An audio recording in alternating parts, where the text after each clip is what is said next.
Hello there, my name is B and I'm going to be teaching you how to use Snipping tool for Windows PCs. The first thing you want to do is just go into your Windows tab and open up Snipping tool. Mine is obviously in my most used section because I use it a lot, and if it's not there you can literally just type in Snipping tool, that kind of thing, and the app will be there. It's downloaded on, I want to say, every single Windows PC. I'm not too sure if it's on Macs though. And yeah, this small little window will appear. The simple way to use it is you just click the new button. It'll kind of white out your screen and kind of pause any movement on the screen as well. So you can kind of get the exact timing that you hit the new button.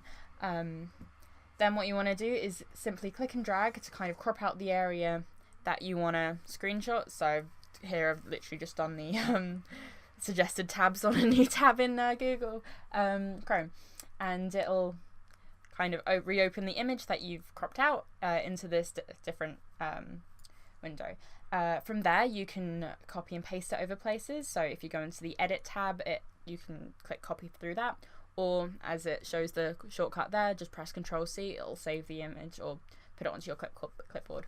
If you want to actually save the image, you can click Save Snip here, or in the file section click Save As. If you wanted to use keyboard shortcuts for that, it's just Ctrl+S, and you can save it anywhere as an actual image in your files.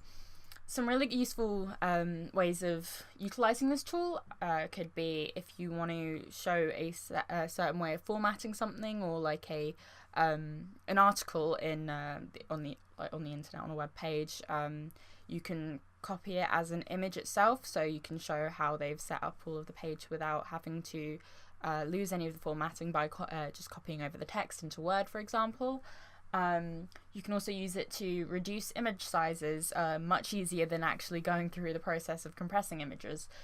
So, for example, I work on Photoshop a lot, and I work on really big canvas sizes. So this is, I want to say, about 3,000 by 3,500 pixels, which is a large image, and emails don't really like sending stuff like that through. So rather than trying to compress it or resize it and changing the original image, I can go to New Snip and click and drag around the area, except not like that because my mouse just messed up. Hang on. There you go. And they have it. It's now a small size. It is the size of the actual how it shows on screen rather than the massive image size. You know, it's going to be a little bit more pixelated when you zoom in, but obviously it's a much smaller file size and it's easier to send. The downside of it is it reduces any transparency and things like that, but if you are just using it for getting images off of the internet and things like that, that's not really an issue. It also works really well if you want to copy an image over from a website that isn't letting you actually copy it, because I know some pages are a bit funny on that.